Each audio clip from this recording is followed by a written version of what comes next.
everyone, this is me Kirti pursuing the second year economics honors at Kamla Nehru College, Delhi University.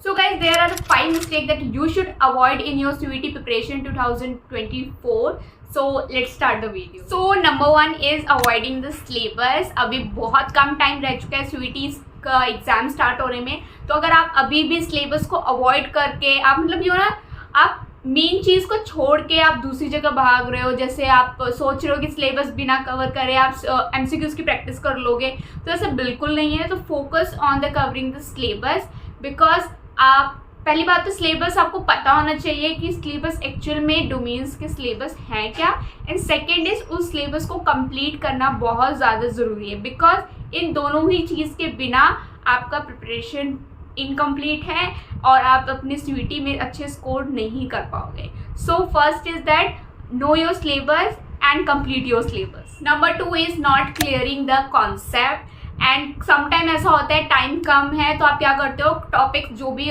Important concepts होते हैं, topics होते हैं, आप उसको ऊपर से पढ़ लेते हो. बट ऐसा आपको नहीं करना है. आपको जो भी टॉपिक या फिर कॉन्सेप्ट आप क्लियर कर रहे हो उसको पूरी तरीके से क्लियर करो ना. मीन्स कि अगर उस टाइप के उस टॉपिक में से अगर कोई भी क्वेश्चंस आ जाते हैं तो आप उन चीज़ों को सॉल्व कर पाओगे. ऊपर से आप कितना ही पढ़ लोगे, अगर 10 टॉपिक इंपॉर्टेंट टॉपिक है तो उसको भी ऊपर से पढ़ रहे हो तो आप कितने क्वेश्चन सॉल्व कर पाओगे. आप वो क्वेश्चन खुद से करो. सो अगर 10 में से अगर आप 5 टॉपिक भी कर रहे हो, एटलीस्ट उन कॉन्सेप्ट्स को इतनी अच्छी तरीके से कर लो, मतलब क्लियर कर लो कि अगर उसमें से कोई भी क्वेश्चन आते हैं तो आप सॉल्व कर सकते हो. सो कॉन्सेप्ट क्लियर करो. एंड ना करने की जो मिस्टेक आप कर रहे हो CUET में, वो बहुत बड़ी मिस्टेक है, बिकॉज धीरे धीरे CUET का जो भी कंपटीशन वो बढ़ रहा है और आप ऐसे मिस्टेक करोगे तो बिल्कुल भी नहीं चलेगा. सो कॉन्सेप्ट्स को अच्छे से ध्यान से क्लियर करने की फोकस करो.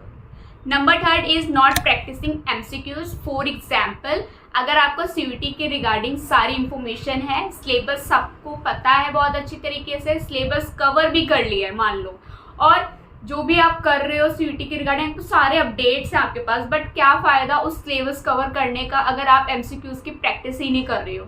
लाइक ये क्वेश्चन खुद से पूछो, अगर आप MCQs की प्रैक्टिस ही नहीं करोगे तो आपके पास इंफॉर्मेशन जैसे level of difficulty, types of question आपको कैसे पता चलेगा, आपकी प्रैक्टिस कैसे होएगी. सो CUET इस साल तीसरी बार होने वाला है, तो डिफ़िकल्टी लेवल ऑफ कोर्स बढ़ गई है एंड कंपटीशन भी बढ़ चुका है. सो अगर आप प्रैक्टिस नहीं कर रहे हो MCQs को, और अगर आप कर भी रहे हो, मीन्स कि अगर आपने पूरे दिन में एक सब्जेक्ट के 10 MCQs प्रैक्टिस कर लिए तो वो भी नहीं चलेगा. आपको प्रॉपर करना पड़ेगा और बहुत अच्छी तरीके से करना पड़ेगा प्रैक्टिस, बिकॉज आप इस चीज़ को अवॉइड नहीं कर सकते हो. So focus on practising MCQs as much as you can, जितना भी पॉसिबल हो रहा है, बिकॉज अभी तो टाइम इतना ज़्यादा कम है. तो फोकस करो अपनी MCQs प्रैक्टिस पे. एंड ऑफकोर्स आई फील कि आप लोगों में से 80 to 90% स्टूडेंट्स का सिलेबस तो ऑलमोस्ट कंप्लीट हो चुका होगा. So focus on the practising MCQ. Number 4 is follow your NCERT books. तो मैं अपना इंसिडेंट बताती हूँ. मैंने भी CUET दिया था 2022 में, एंड मेरा जो डोमेन था उसमें एक सब्जेक्ट था इकोनॉमिक्स, एंड इकोनॉमिक्स में मैंने वो बुक्स यूज़ की थी जो मेरे स्कूल में 11th और 12th क्लास में रेफर्ड करवाई थी बुक्स, मतलब कुछ राइटर्स की बुक्स होती हैं, तो मैंने वो पढ़ी. 5 से 6 बार उसका सिलेबस कंप्लीट कर लिया. उसके बाद मैं अपनी MCQs प्रैक्टिस कर रही थी, एंड इसका मैं सोच रही थी कि अब मैं कौन सी बुक प्रैक्टिस करूँ, अब मैं कौन से कहाँ से सिलेबस कवर करूँ. मतलब सिलेबस तो हो गया था बट वो चीज़ रिपीटली मेरे को करनी थी. तो उसके बाद मैंने एक यूट्यूब वीडियो देखी जिसमें लिखा था फॉलो योर NCERT बुक्स. तो उसके बाद फिर मैं NCERT ली, एंड मेरे को उसमें कुछ भी समझ नहीं आया, बिकॉज NCERT का पैटर्न बहुत डिफरेंट है, मुझे कुछ नहीं समझ आया. बट कुछ दिनों बाद फिर मैं दोबारा NCERT खोला एंड मैंने वहीं से पूरा कॉन्सेप्ट क्लियर किया, लाइन टू लाइन पढ़ा. मैंने कहा ऐसे कैसे नहीं समझ आएगा यार, समझ आ जाएगा समझ, और ऑफकोर्स मुझे समझ भी आ गया. एंड एग्ज़ाम वाले दिन मैं बहुत ज़्यादा खुश थी, because most of the questions NCERT से ही आए थे. तो stick on your NCERT books. ठीक है, इधर उधर भागने की कोई ज़रूरत नहीं है. NCERT पे टिके रहो, आपका एग्ज़ाम बहुत अच्छा जाएगा, आप बहुत अच्छा स्कोर कर पाओगे. सो NCERT के अलावा मैं कुछ और रिकमेंड नहीं करूँगी.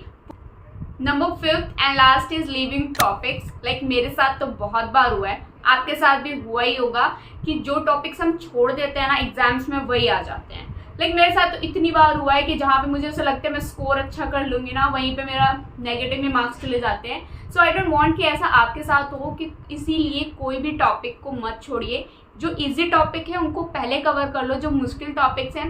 अब तो इतना CVT का रिसोर्सेज आ गया है, बुक्स हैं, CVT के यूट्यूब चैनल्स हैं यार, तो वहाँ से प्रैक्टिस करो, अपने कॉन्सेप्ट क्लियर करो, बट कोई भी टॉपिक्स नहीं छोड़ना है। देखो कि कौन कौन से इंपॉर्टेंट टॉपिक्स हैं, उनको तो पहले सबसे पहले कवर करो। सो टॉपिक तो बिल्कुल भी कोई नहीं छोड़ने हैं। तो focus clearing the all the concept, एक छोड़ना कुछ भी नहीं है, सब कुछ कंप्लीट करते जाओ। एंड भले लास्ट में मतलब जो नहीं हो पा रहा ऊपर ऊपर से पढ़ लो, लेकिन छोड़ना कुछ भी नहीं है। So guys, if you like this video so please hit the like button and इस चैनल को प्लीज़ सब्सक्राइब भी कर लो। So and don't forget to press the bell icon so that आपको सारी इन्फॉर्मेशन मिलती रहेगी रिगार्डिंग द CVT। अब तो CVT आने वाला है, एग्ज़ाम स्टार्ट होने वाले हैं एंड उसके बाद बहुत ज़्यादा प्रोसेस लंबा चलता है, तो CVT के रिगार्डिंग सारी अपडेट आपको यहीं पे मिलती रहेगी। So please do subscribe my YouTube channel and thank you so much.